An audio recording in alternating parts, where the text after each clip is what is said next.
Singanamala MLA Bandaru Shravani and MP Ambika Lakshmi Narayana stated that villages saw no development under the previous YSRCP government and that the state's progress and regressed due to financial mismanagement. Participating in several development programs across villages in the Singanamala constituency, they emphasized the renewed focus on rural upliftment.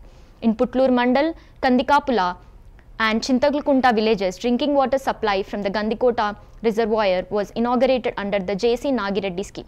Additionally, CC roads and a water purification center were launched in Chintalkunta. The leaders praised Chief Minister N. Chandrababu Naidu's effort to restore the state's development trajectory and bring prosperity back to Andhra Pradesh.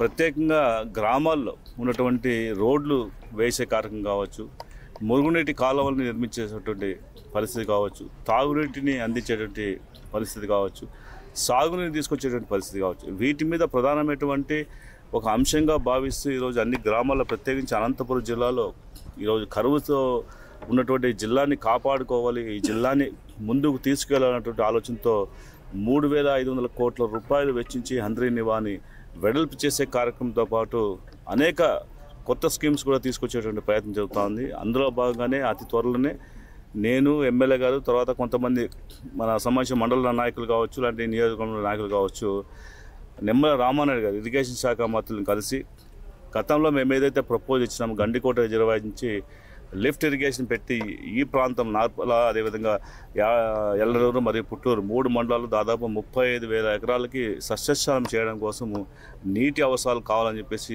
గౌరవ ముఖ్యమంత్రిని కోరడం జరిగింది. ప్రత్యేకంగా రోడ్లు లేని పరిస్థితిని చూసి ఈరోజు 7 లక్షల రూపాయలు పంచాయతీకి నిధులు కేటాయించి ఈరోజు కొత్త రోడ్లు, సీసీ రోడ్లు వేయించుకున్నాము.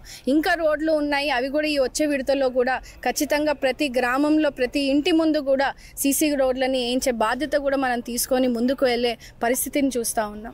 ముఖ్యంగా ఎంపీ అంబికా లక్ష్మీనారాయణ గారు ఎంత చిత్తశుద్ధితో గ్రామాల్లో, మారుమూల గ్రామాల్లో ఎక్కడా కూడా తాగునీటి సమస్య ఉండకూడదు, ఎన్ఆర్జీఎస్కి సంబంధించినటువంటి ఎటువంటి పనులైనా కూడా తక్షణమే శాంక్షన్ చేయించి ఈరోజు ప్రజలను ఆదుకునే పరిస్థితిని మనం చూస్తూ ఉన్నాం. అభివృద్ధి ధ్యేయంగా ఈరోజు కూటమి ప్రభుత్వం ఒక చిత్తశుద్ధితో పనిచేసి ముందుకు వెళ్తూ ఉంది. ఇంకా సాగునీటి సమస్యకు వస్తే కూడా దాని మీద కూడా ఎన్నడూ లేని విధంగా మొట్టమొదటిగానే అంటే 10 రోజుల ముందే ఈరోజు మళ్ళీ నీళ్లు వదిలి ఈరోజు సాగునీటి కోసం మనము ముందుకు తీసుకెళ్తా ఉన్నాం. సుబ్బరాయన్ సాగర్కి దాదాపు అనుకున్న రోజు కంటే ముందే నీళ్లు రావడం చాలా చాలా సంతోషంగా రైతాంగం అంతా కూడా సంతోషం వ్యక్తం చేస్తూ ఉన్నారు.